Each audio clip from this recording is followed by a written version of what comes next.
Me di cuenta de que la metodología es simple, muy fácil de aprender y además empieza a funcionar inmediatamente. Ci si riunisce una volta al mese. Normalment ens reunim cada mes a casa d'una de les persones que és membre del grup. E si approfitta per fare una cena, per riunirsi. Nel mio gruppo in particolare eravamo amici, quindi era un'occasione in più per vedersi.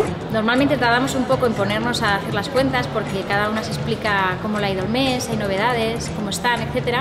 Como es un ambiente de mucha confianza, pues igual es una cena, igual es un café. Ponemos 10 euros o 20 euros y les llamamos acciones. Cada una tiene ese valor porque lo hemos decidido nosotras. No es obligatorio que cada persona del grupo haga aportaciones o ahorre cada mes, ¿no? La valeur d'une action, il y a un temps maximum de paiement de crédit, il y a un taux d'intérêt.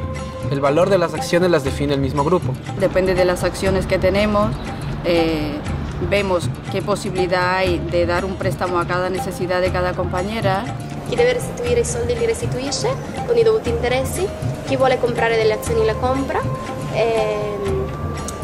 niente, quindi chi vuole i prestiti li può chiedere.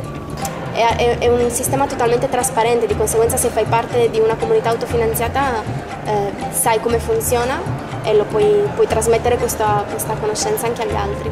Es otro sistema, es otra manera de entender el ahorro y de entender la confianza. Las cuentas del grupo las lleva el mismo grupo.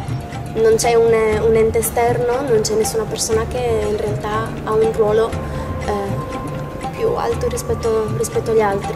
En el grupo las decisiones las tomamos todas. Primer, la gent que tenia crèdits retorna els crèdits i paga els interessos, i aleshores la gent que vol demanar crèdits, doncs quan ja tenim tots els diners, solicitan un nou crèdit. Puedes pedir un crédito hasta 4 veces más lo que tienes ahorrado.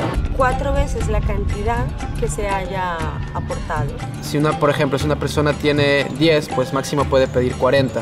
Después miramos en cuántas cuotas lo puede pagar. Si quiero pagarlo en 3 o 4 o 5 meses, está bien, pero no me puedo exceder de 6 meses. Lo que intentamos vigilar es que no haya ninguna persona del grupo que acumule muchísimas más acciones que el resto, ¿no? A mí me fue bien, entonces iba llamando a gente en la que yo veía que le puede servir este sistema, ¿no? Hay una compañera que cuando nos despedimos se lleva los documentos, hay otra que se lleva la caja y hay otra que se lleva la llave.